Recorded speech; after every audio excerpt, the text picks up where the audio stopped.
Hello बच्चों, welcome back to Urdu online solution. कैसे आप लोग हो? तो हम आज पढ़ेंगे नॉन हिंदी का पार्ट नंबर 7 यानी कि ठेस।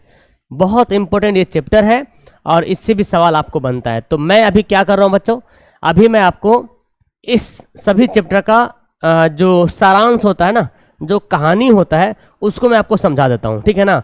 तो कुछ चैप्टर मुझे कम से कम आधा ज़्यादा चैप्टर मैं पढ़ा दूंगा। उसके बाद इस सभी का ऑब्जेक्टिव वगैरह चैप्टर वाइज मैं लाइव आऊँगा और उस टाइम फिर लाइव आके आपको पढ़ाऊंगा। ठीक है ना? तो अभी यहाँ पर सिर्फ रिकॉर्ड वीडियो है, आपको ध्यान से रिकॉर्ड वीडियो पढ़ लेना है, हर एक बात को ध्यानपूर्वक समझ लेना है। तो हम कोशिश करेंगे इस चैप्टर को ध्यान से समझने के लिए। ठीक है, चलिए। तो हमारा जो चैप्टर है जिसको कहते हैं किसलय हिंदी, है ना, ये क्लास 10 में चलता है, लेकिन है क्लास 8 का है, चलता है 10 में। ओके, इसी से सवाल पूछता है। और ये हिंदी मैंने पिछली बार बताया कि ये हिंदी उन बच्चों के लिए है जो अक्सर बच्चे उर्दू लेते हैं, उनके लिए ये हिंदी ज़्यादा बेनिफिट होता है, वही हिंदी ये चुनते भी हैं। तो हमारा जो चैप्टर का नाम है क्या, ठेस है। और ठेस जो है एक क्या एक कहानी है, एक कहानी है। ओके, तो इस कहानी में को लिखने वाला, पहले जाने इस कहानी को लिखने वाले हैं फणीश्वर नाथ रेणु। फणीश्वर नाथ रेणु इसके राइटर हो गए। फिलहाल हम इसके बारे में समझेंगे ध्यान से कि इस कहानी का पर्पस क्या है, ये कहानी हमारी किताब में क्यों दिया हुआ, आखिर क्या बताना क्या चाहता हम लोग को। ओके, और ये कहानी आखिर है क्या। तो यहाँ पर एक फिगर भी आपको दिख रहा होगा छोटा सा, है ना, कि रेलगाड़ी दिख रहा होगा, कुछ लोग यहाँ पे सामान लिए हुए हैं। इसके बारे में हम आगे बढ़ेंगे। चलिए, इस क्लास शुरू करने से पहले मैं आपको बताता हूँ कि जो अगर हमारा रफ्तार बैच में ज्वाइन नहीं हुए हैं तो आप लोग जल्दी से जल्दी ज्वाइन हो जाइए। बहुत इंपॉर्टेंट, इस नॉर्मल प्राइज में समझो कि बोरा में भर भर के नॉलेज दिया जा रहा है और पूरे एग्जाम तक इस प्राइज में आपको पढ़ाया जाएगा। नोट्स, पीडीएफ जो भी है, recorded video, live video, math, science, social, Urdu, Hindi, Godhuli, Sanskrit, जिसका जो है वो। लेकिन अगर आप चाहते कि सर हमको खाली उर्दू, हिंदी और इंग्लिश का ही चाहिए, तो फिर आपको लगेगा 299। तो आपको सोच समझ के ज्वाइन होना है। ऐसा नहीं कि इसमें ज्वाइन हो गए फिर बोले सर 100 रुपया और देखो उसमें ज्वाइन होता है, तो फिर ऐसा नहीं होता है। ठीक है ना? एक बार आपको ज्वाइन होना है जिसमें ज्वाइन होना है, तो जरूर ज्वाइन हो जाइए। अगर आपको अच्छा नंबर बोला जाए तो 450 प्लस नंबर आपको लाना है, तो बैच में ज्वाइन हो जाओ। इससे क्या होगा सर, ज्वाइन होने से आपके अंदर एक मतलब एक इमोशन फील होगा, या आपके अंदर एक ऐसी भावना पैदा होगी कि भाई हमने पैसा दिया है तो पढ़ाई करना बहुत ज़रूरी है। ठीक है ना? इसलिए आप जरूर ज्वाइन हो जाना। चलिए, तो हम पढ़ते हैं ये कहानी ठेस। कहानी का नाम क्या है, ठेस है। चलिए, इसमें जो मुख्य पॉइंट है हम आपको समझाते हैं। ठेस जो है वो कहानी है। सवाल आता है कि ठेस की विधा क्या है, कहानी है। और इसके जो है लिखने वाले कौन है, लेखक की अगर बात करें, इसके लेखक कौन है, तो आप सबको इसका लेखक का नाम याद होना चाहिए, फणीश्वर नाथ रेणु। कौन है? फणीश्वर नाथ रेणु। फणीश्वर नाथ रेणु जो है इसके लिखने वाले। आखिर इसमें है क्या, बातें क्या बताई गई हैं, तो पहले हम जानते हैं इस कहानी में है कौन कौन सा कैरेक्टर है, कौन कौन सा किरदार। कहानी काफ़ी लंबा है, हम थोड़ा सा किताब का भी हिंट लेंगे। ओके, तो फणीश्वर नाथ रेणु जो है एक राइटर है, लेखक है। और ये लेखक समझो आप बात को बता रहे हैं, अपने घर के ही बात को बता रहे हैं। तो इस कहानी में जो किरदार है, जो क्या बोलते हैं किरदार ना, पात्र समझते, पात्र, है ना। जो पात्र यहाँ पे है कौन कौन है, एक तो लेखक हो गया। पहले बात करें, पहले जो नंबर पे है वो है सिरचन। सिरचन नाम का एक बूढ़ा आदमी है ना।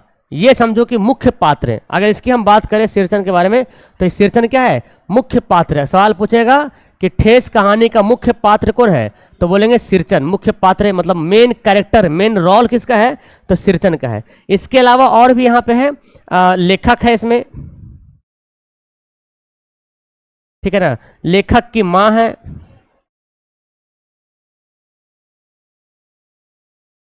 लेखक की बहन है,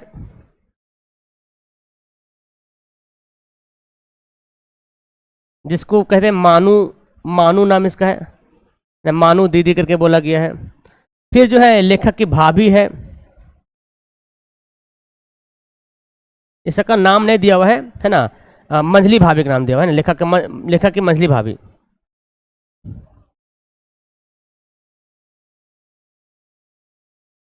मंझली भाभी है, चाची भी इसमें है, और बाकी गांव के भी लोग वगैरह हैं। तो इसमें इस तरह से जो है लेखक का पार्ट दिया हुआ है, लेखक में जो किरदार है। यहाँ पे पहले हम थोड़ा सा पढ़ के बताते हैं इस कहानी में जो किताब में दिया हुआ इंपॉर्टेंट बातें जो आपको समझना है। तो ये सब लेखक का किरदार हो गया, इस चैप्टर में इतने सारे किरदार हैं। तो ये जो कलाकार जो है फणीश्वर नाथ रेणु जो है एक मर्मज्ञ कलाकार। मर्मज्ञ कलाकार का मतलब हुआ कि बात को कैसे बोलते उसको, बात को बहुत लहजे से बयान कर देना, कोई ऐसा कलाकार हो है ना कि लोगों का जो मन की बात उसको बयान करना, ओके, मासूमियत ढंग से, उसको कहते हैं मर्मज्ञ कलाकार। और ये जो कहानी है, ये कहानी जो है कहाँ की है, ये कहानी मिथिलांचल, मैथिली कहानी है, तो उसको मिथिलांचल कहेंगे। मिथिलांचल, मिथिलांचल कहानी है। कौन कहानी है? मिथिलांचल कहानी, यानी कि मैथिली भाषा जिधर क्या बोलते हैं मधुबनी साइड का जो एरिया है बिहार के, उधर मैथिली भाषा बोली जाती है, ठीक है ना। तो उधर के बारे में जो है ये कहानी बोला गया। तो सवाल बोलेगा कि मिथिलांचल कहानी कौन सी है, तो बोलेगा ठेस है। ओके, मिथिलांचल, हम लिखने चाहिए क्या, मिलांचल लिखे, मिथिलांचल, सॉरी, मिथिलांचल कहानी। ओके, तो इस कहानी में जो है मिथिलांचल की लोक संस्कृति के बारे में बताया गया कि वहाँ की कैसा है व्यवहार वगैरह। और इस कहानी में कलाकार के मन में विशिष्टताओं का मार्मिक वर्णन करते हैं। कलाकार, एक कलाकार का जो है यहाँ पे डिस्कस किया गया है बहुत मासूमियत ढंग से। इसमें जो है बताया गया कि शर्म के प्रति सम्मान की भावना, रिश्तों की गहराई और मनुष्यता के पछदार को समझने में पाठ का योगदान है। इस कहानी में बताया गया है कि अगर कोई आदमी मेहनत कर रहा, कोई है ना, अगर मेहनत कर रहा, लेबर कर रहा, तो उसके प्रति लोगों में सम्मान की भावना होनी चाहिए। ऐसा नहीं कि कोई आदमी बढ़ी है और बढ़ी अपना काम कर रहा है ना, जो कारपेंटर कहते हैं, या कोई चप्पल सीने वाला आदमी है तो उसको हम नीची निगाह से देखें, या कोई मोची है, चप्पल सीने वाला आदमी है, कोई मोची है, या कोई लोहार है, ठीक है ना, या तो कुम्हार है तो उसको हम नीचे निगाह से देखें। ऐसा नहीं, बोला गया कि कोई भी चीज, कोई भी आदमी अपने अपने क्षेत्र में कलाकार होता है। क्या हमको आता है बनाने के लिए? कुम्हार बर्तन बनाने बोलेगा मिट्टी का आएगा आपको बनाने के लिए? नहीं आएगा। जो कुम्हार है वही बना पाएगा। आपको बोलेगा चप्पल सीने के लिए सी पाइएगा? नहीं। जो मोची है वही सी पाएगा। तो चप्पल सीने में भी एक कलाकारी है ना। मिट्टी के बर्तन बनाने में भी क्या है? कलाकारी है। लोहार है, लोहा को छुरी बना दे रहा है, उसमें भी क्या है? कलाकारी है। इसी प्रकार यहाँ पर जो है ना, सिरचन भी एक कलाकार है। सिरचन क्या है? एक कलाकार है। सिरचन इस चैप्टर में क्या है? कलाकार। और किस चीज का कलाकार है? ये कलाकार है जो बांस के फट्टी, देखे आप लोग, बांस के फट्टी जो रहता है पतला पतला, जिससे सूप बिनते हैं, बटरी वगैरह बिन देता है। आपने घर में देखा होगा, है ना, बांस का पतला पतला काट काट के जो है ना चटाई वगैरह भी बिन देता है कभी कभी, है ना। या सूप तो बिना रहता है बांस वाला से। और क्या बोलते हैं, बड़ा बड़ा बटरी वगैरह रहता है, उसको बिनता है, जिसको यहाँ पे चिक वगैरह करके बोला गया, शीतल पाटी, अपना अपना उधर भाषा में बोला गया है। लेकिन हम आपको समझा रही, जो बड़ा जो है ना, क्या उसको बोलते हैं यार, बटरा ही हम लोग बोलते हैं, बटरा या बटरी। ओके, तो इस टाइप का एक कलाकार है, बहुत अच्छा बिनते हैं ये।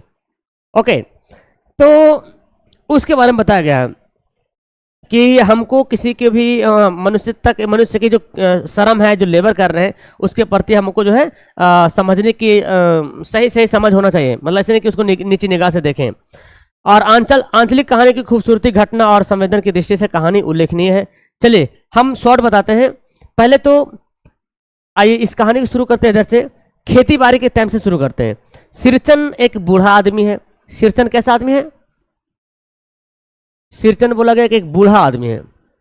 एक बूढ़ा आदमी है मतलब एज हो गया, पहले जमाना था, अब एज हो गया। अब ये बूढ़ा आदमी जो था ना, तो भाई मतलब बूढ़ा है, काम उससे, खेती बाड़ी उससे होता नहीं था। तो ये जब भी खेती करने के लिए जाता था ना, तो कब जाता था? जब खेत का काम पूरा समाप्त हो जाता था तब जाता था। तो जो खेत में और जो लोग काम करते थे ना, इसकी गिनती नहीं करते थे कि यार ये तो बेकार है, बेगार है, बेकार है, बेगार है, कामचोर है, काम ही नहीं करता है, ठीक है ना। चटोर भी बोला गया इसको, घर वालों ने चटोर बोला। तो आम लोगों ने खेती बाड़ी के लिए ना, खेती बाड़ी के अगर देखा जाए, खेती बाड़ी में जो है इसको क्या बोला गया, लोगों ने क्या बोला, लोगों ने इसको क्या बोला, कामचोर बोला, कि कामचोर है ना, बेकार है, बेगार भी बोला गया कि बेगार है, और भी घर वालों लोगों ने चटोर भी इसको बोला है ना, चटोर भी यहाँ पे लिख देते हैं। सवाल आएगा चटोर किसको बोला गया है, या कामचोर कौन है, बेगार कौन है, बेकार कौन है, तो सब सिरचन के बारे में। तो कहते हैं कि खेती बाड़ी जब होता था ना तो लोग इसकी गिनती नहीं करते थे, हटाओ ये तो लास्ट में जब खेत का काम हो रहा ना, है ना, तो पूरा खेत का काम कर दिया पूरा सब लोग मिल के, तो जब थोड़ा सा काम बाकी है तो सिरचन आ रहा है, और भी पगडंडी पे एकदम हल्का हल्का आ रहा आराम से। तो बोले ये तो यार कोई कर्म के नहीं है ना, एकदम बेकार है। तो इसलिए गांव के लोग ने इसको क्या बोला, बेकार बोला। अब यहाँ पे कारीगरी इसके हाथ में था, ये बट्टा वगैरह बहुत अच्छा से बना लेते थे, बट्टा बटरी वगैरह बिल लेते थे बहुत अच्छे तरीके से। तो इसकी जो है घर में, यानी कि लेखक के घर में इसकी खूब तारीफ होती थी, है ना। और जब ये घर आना चाहते थे तो लेखक वो कहता है कि हम पहले अपनी माँ से पूछ लेते थे। किससे, लेखक किससे पूछता था, लेखक जो है माँ से पूछ लेता था कि सिरचन को बुलाएं घर में, तो अगर माँ बोलती थी तब वो आता था।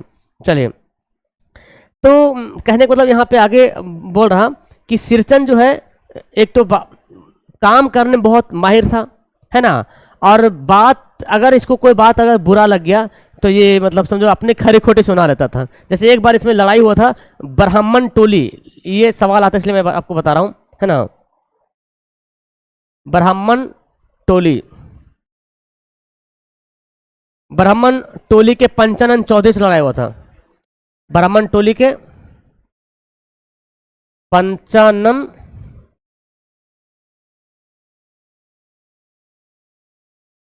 चौधरी के छोटे लड़के से,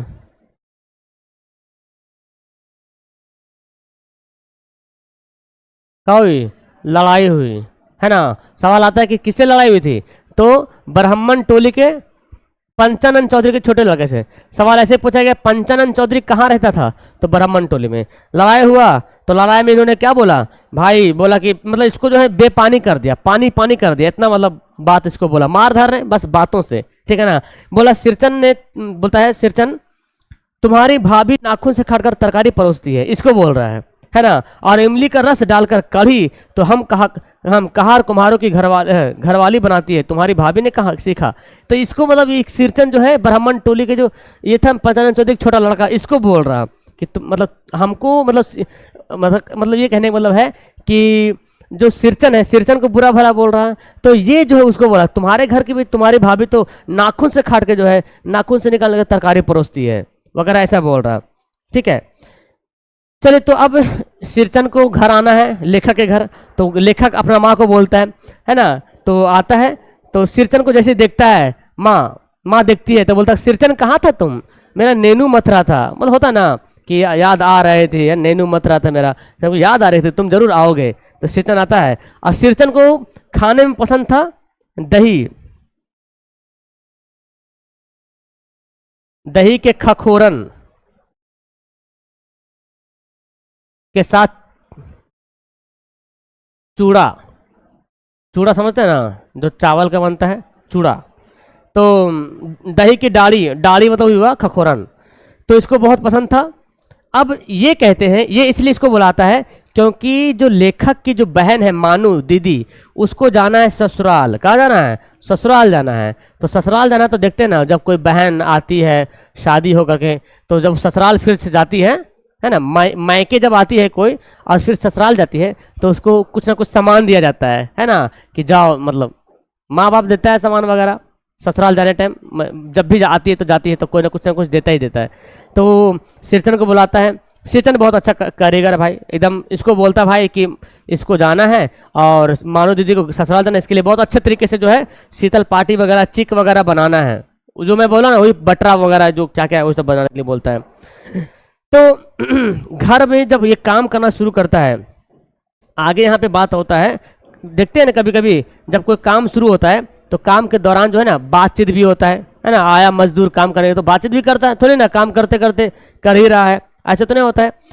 तो क्या सिरचन जाति का कारीगर है, एक एक मोती और पटेर के हाथ में बड़े बड़े जतन से उसकी कुच्ची बनाता है, वही जो बनाने के जो चीज है बांस वगैरह का।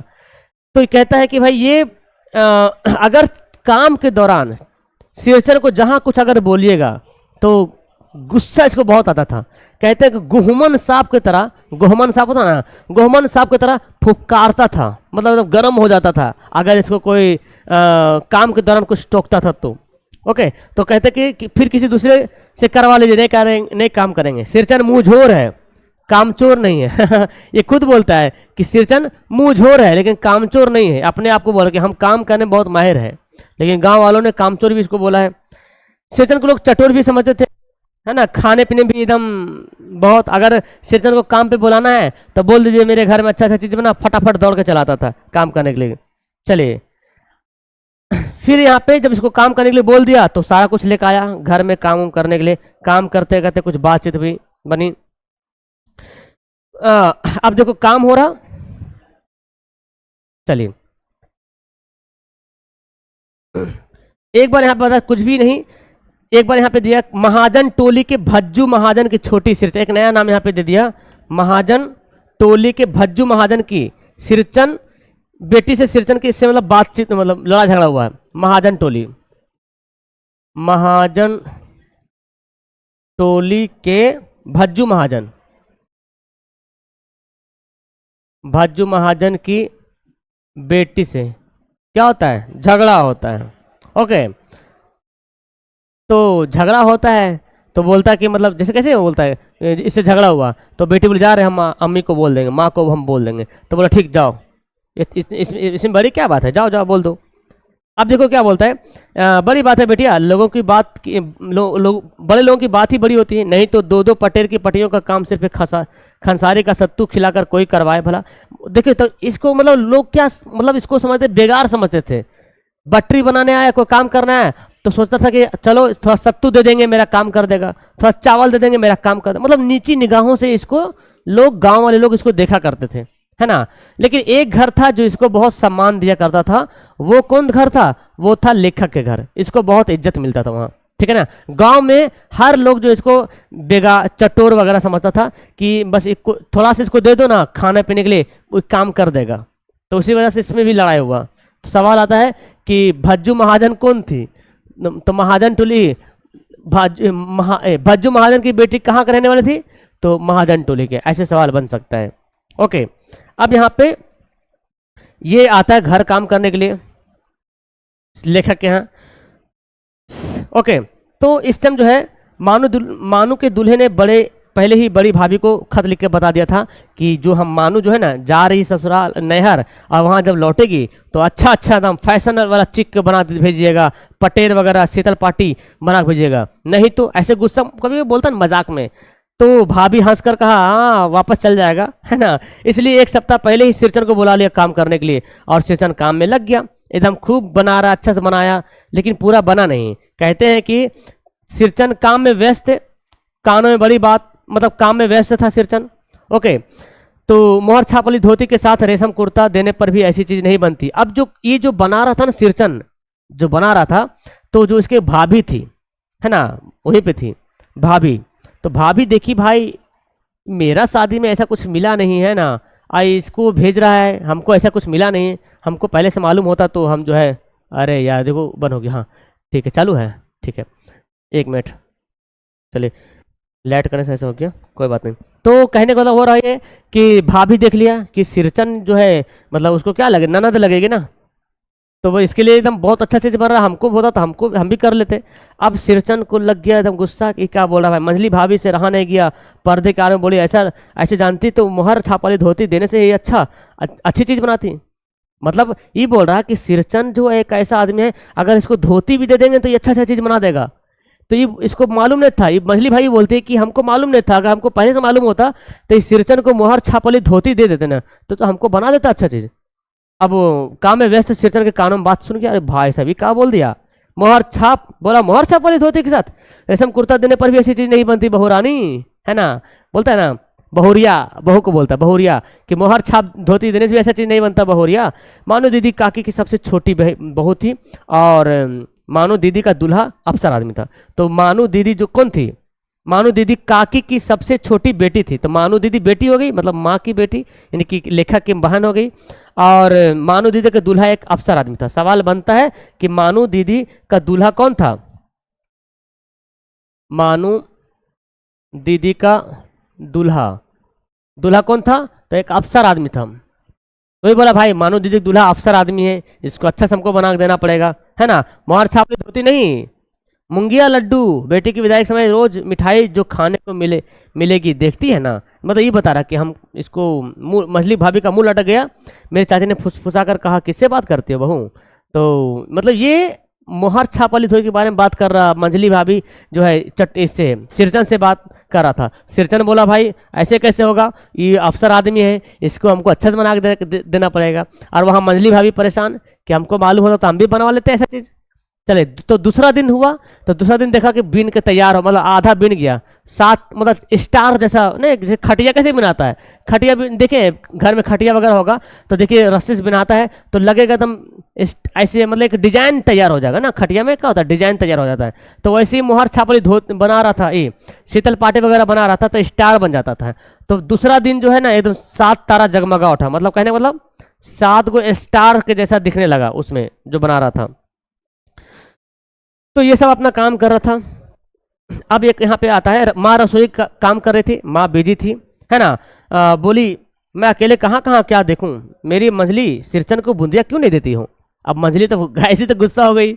सिरचन ने बोला बहुरिया ऐसे थोड़ी ना होता है, ये धोती से मोहर छापली धोती से भी इतना अच्छा चीज़ नहीं बनता बहुरिया। अब मंझली भाभी गुस्सी हो गई, और गुस्सा होकर जाकर रूम में बैठ गई। और इसकी अम्मी जो मतलब इसकी जो माँ थी, लेखक की माँ, वो बोली बहू रानी इसको सिरचन को बूंदिया वगैरह दे दो। अभी गुस्सा तमतमा उठी, आई एकदम और बूंदिया फेंक के चले गई, है ना। माँ की बोली सुनते ही मंझली भाभी की मुंह एकदम गुस्सा आ गया, यही किसको बोल रहा, मुट्ठी में लिया बूंदिया और सूप में फेंक के चला गया। और सिरचन ने पानी पीकर कहा मंझली बहुरिया अपने मैके में आई मिठाई भी इसी तरह फेंक के जाती है ना। बोला कि बहुरिया तुम तो यहाँ पे मुट्ठी भर बूंदिया फेंक के जा रही हो, मैके से जो मिठाई लाई वो भी ऐसी फेंक के चले जाओ, कितना अच्छा रहेगा। तो मतलब सिरचन ने भी मजाक कर लिया वहाँ पे। अब ये मंझली भाभी गुस्सा हो गई, कमरे में जाके बैठ के रोने लगी। कहते हैं कि भाई मंझली भाभी जो थी, है ना, मंझली भाभी थी ना, मंझली भाभी यानी कि क्या बोलते हैं, माँ की प्यारी दुलारी बहू थी, माँ की दुलारी बहू थी। सवाल आता है कि माँ की दुलारी बहू कौन थी, तो मंझली भाभी। अब चली गई, चाची थी वहाँ पे। चाची आया, देखा भाई किससे मुंह लगा रहे हो, है ना, ये आदमी से मुंह क्यों, छोटा आदमी से मुंह नहीं लगाया था, ऐसे ऐसे मतलब अपना बोली, है ना। मंझली भाभी माँ की दुलारी है। माँ तमक कर बाहर आई। सिर माँ देखा भाई ये क्या है, इसको ऐसे क्यों बोल दिया मंझली भाभी की, मेरी दुलारी बेटी को, है ना। तो अपना काम बोला भाई, उसको डांटा सिरचन को, है अपना काम करो तुम, ठीक है।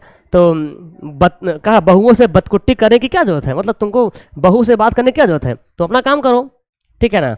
तो भाई सिरचन सिरचन का मुंह लाल हो गया और कोई जवाब नहीं दिया, अपना जो है काम करते रहे। मानू जो दीदी थी पान वगैरह बना रहे थे, पान होता है ना, पान लगा रहे थे और सबको दे रहे थे, और जो लोग थे तो एगो पान का बीड़ा जो होता है ना, गुट्टा, उसको सिरचन को लाके दे दी। अब सिरचन खा रहा है, सिरचन ने मुस्कुरा कर पान का बीड़ा मुंह में ले लिया। चाची निकला बाहर से, देखा रे ये आदमी शीतल पार्टी बिन रहा, चिक बना रहा, पान खा रहा, ये छोटा आदमी पान खा रहा, मतलब उसको लगा, चाची को गुस्सा आ गया, है ना। और बोला सिरचन को पान खाते देखकर औख हो गए, मतलब चौंक गया। और चाची ने क्या बोला, अचरज से घूमते देखकर कहा चाची, छोटी चाची जरा अपनी डिबिया का गमगुआ जर्दा तो खिलाना, बहुत दिन हुए। तो ये तो चाची गुस्सा हो गई, और वो देख के सिरचन उसको बोला चाची अपना जो डिबिया में जो गमकौआ जर्दा रखते हैं ना उसको दीजिए, मजा आ जाएगा खाने में। सिरचन और भी मतलब आग पे क्या होता है, घी में आग डाल दिया, सॉरी आग में घी डालने का काम कर दिया इन्होंने। चाची कई कारणों से जली भुनी भी रहती थी पहले भी, चाचा चाची तो ऐसे भी घर में होता है ना, गोतिया वगैरह में ठीक है। तो सिरचन से गुस्सा उतारने का मौका मिल गया भाई, और क्या। खूब झनकती हुई बोली मस्खरी करता है, तुम्हारी बड़ी हुई जीभ में आग लगे, घर में भी पान और गमकौआ जर्दा खाते हो, चटोर कहीं के, मेरा कलेजा धड़क उठा तो ये कौन बोला, लेखक बोला मेरा कलेजा धड़क उठा। ये सब सुन सुन के देख देख के बस सिरचन की उंगली में सुतली था और वो अपना काम करते जा रहा था। लास्ट में गुस्सा आ गया शेरचंद को, इतनी सारी बात बोल दिया। शेरचंद उठाया, सामान वामान बांधा, है ना, चला गया, घर चला गया, है ना।